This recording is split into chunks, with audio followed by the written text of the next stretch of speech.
হাজালে মজলি আসসালামু আলাইকুম ভাইরা।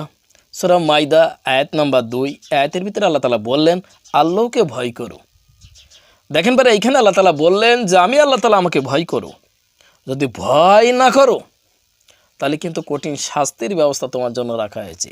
দেখেন ভাইরা, যদি আপনি আল্লাহ তাআলার প্রেমে একবার ডুবে যান, আল্লাহ তাআলার নৈকট্য অর্জন করার জন্য যদি আপনি আপ্রাণ চেষ্টা করেন, এই যে আল্লাহ তাআলার একটা ভালোবাসা, এই ভালোবাসাটা যদি আপনি ধরতে পারেন, এই ভালোবাসাটা যদি আপনি বুঝতে পারেন, তাহলে কিন্তু আপনি অনেক দূর আগে যেতে পারবেন, অর্থাৎ আল্লাহ তাআলার নৈকট্য অর্জন করতে পারবেন।